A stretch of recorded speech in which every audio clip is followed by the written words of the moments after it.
बीरेन जी को लाया जाए स्क्रीन पे। भाई बीरेन जी, मैं आपसे जानना चाहता हूं कि आज सदन में जो कुछ भी हुआ, क्या लोगों की ओपिनियन बन रही है राहुल गांधी की स्पीच के बाद, और बीजेपी का जो आरोप है कि उन्होंने पर्टिकुलर कम्युनिटी यानी हिंदुओं की बेइज्जती की, क्या ये मुद्दा जनता के बीच चर्चा में है अथवा नहीं?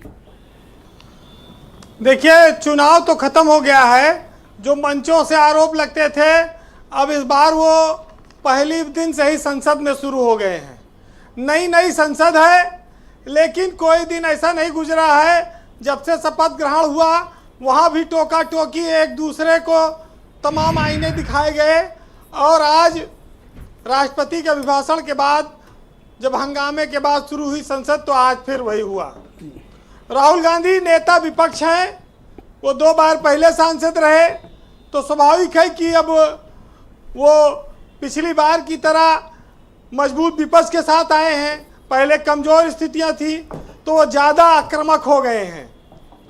और बीजेपी के साथ एक समस्या आई कि चुनाव में संविधान आरक्षण उनका पीछा करता रहा, और जैसे संसद शुरू हुई, शपथ हुई सरकार की, तैसे नीट की आफत आ गई।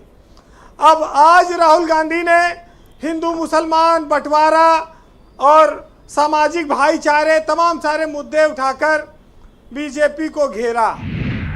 ये जरूर है कि भाजपा में जवाब देने की तैयारी पूरी है, लेकिन अभी वो कल वक्त आएगा। राहुल गांधी अब पप्पू तो रहे नहीं, न उनको कोई पप्पू कहता है। अब वो आक्रामक भाषण देते हैं, उनकी शैली बदल गई है और उनकी लोकप्रियता भी बढ़ी है देश में, उसका वो प्रदर्शन कर रहे हैं। लेकिन ब्रजेश जी, सियासत हमेशा अपने फायदे के लिए, चाहे इधर बैठा आदमी चाहे उधर बैठा, वो अपने फायदे के हिसाब से मुद्दे उठाता है, उछालता है। हिंदू मुस्लिम की बात आती है, धर्म अधर्म की बात आती है, तमाम सारे विवाद होते हैं और उनको लाया जाता है सामने। लेकिन जो देश, जो मुल्क तेज तरक्की करने में विश्वास रखता हो, वो सब इन सब बातों के इतर एक बेहतर जीवन कैसे हो, एक राष्ट्र स्थिर सरकार के तौर पर कैसे आगे बढ़ाए, इस पर ज़्यादा सोचता है। आज के नौजवान इन सब चीज़ों से ज़्यादा आगे की सोचते हैं।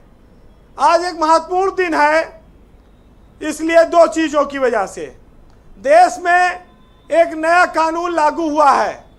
अब वो जो सीआरपीसी थी वो बदल गई, अंग्रेजों के ज़माने का कानून। अब भारत का नया नागरिक संहिता आ गई, यानी कि बीएनएस। अब सीआरपीसी गायब हो गई, आईपीसी चली गई। आज इत्तेफाक से मुझे इसी पर डिबेट भी करनी थी, आपसे डिस्कस भी हुआ था, लेकिन ये सदन के सडन डेवलपमेंट की वजह से हमें इस पर आज चर्चा करनी पड़ी। अब हत्या, लूट और तमाम सारी धाराओं का स्वरूप बदल जाएगा। पहले 420 था, धोखाधड़ी पे अब कुछ और हो गया। दूसरा महत्वपूर्ण दिन यह है कि आज समाजवादी पार्टी के अध्यक्ष अखिलेश यादव का जन्मदिन है। जन्मदिन सपाई पेड़ लगाकर मना रहे थे पूरे प्रदेश में, पीडीए के लिए बड़ा दिन था, लेकिन उधर राहुल गांधी जाकर संसद में हमलावर हो गए।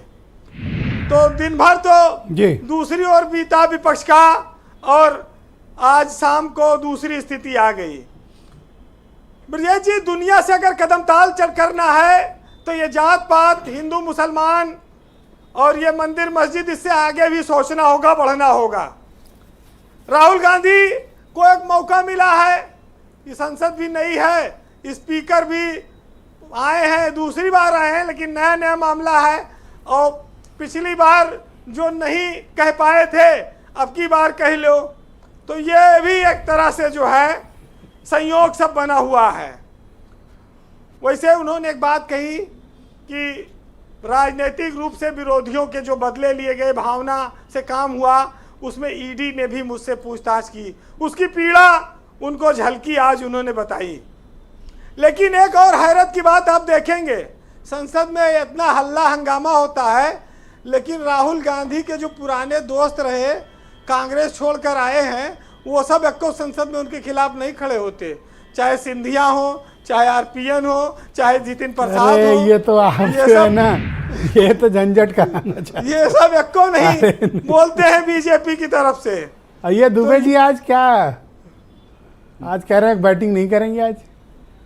दुबे जी जब बिहार की यात्रा पर जाते हैं तब कहते हैं कि गाड़ी के टायर चेक कर लियो, टंकी के पेट्रोल चेक कर लियो, और ये पता लगा लियो कि रास्ता में जोन जोन पुल पड़त है उनको भी चेक कर लो, मजबूत है कि नहीं, गुजरना है कि नहीं उधर से, तो उसका भी खतरा है।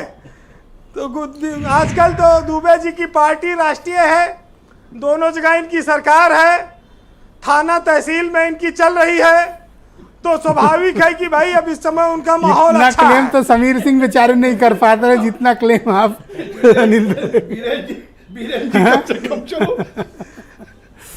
कंक्लूड करें जी। वैसे ब्रजेश जी, सबका जिंदगी को देखने का अपना अपना नजरिया है, राजनीतिक दलों का भी देश की सियासत को देखने और सोचने का अपना नजरिया है। कुछ लोग होते हैं कि वो भावना में ही सारी दिल की बात कह देते हैं, और कुछ लोग ऐसे भी होते हैं कि गीता पर भी हाथ रख के सच नहीं बोलते। तो हमारा देश इसी तरह के विचित्रताओं से, लोगों से भरा हुआ देश है, और उसमें एक पार्टी समर्थन करती है, एक पार्टी इनकार करती है जी।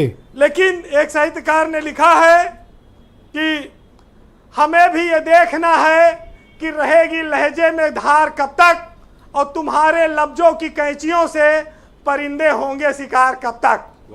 और इलाही, मेरी ये तंगदस्ती भी अब तो घबरा के पूछती है कि हिसाबे 2, 3, 4 कब तक, महाजनों से उधार कब तक। बहुत शुक्रिया वीरेन जी, ठीक बोले, बहुत बढ़िया हैं? उर्दू प्रॉपर है, हैं? लाजवाब लाजवाब है। बहुत शुक्रिया, बहुत बहुत धन्यवाद वीरेन जी हमारे साथ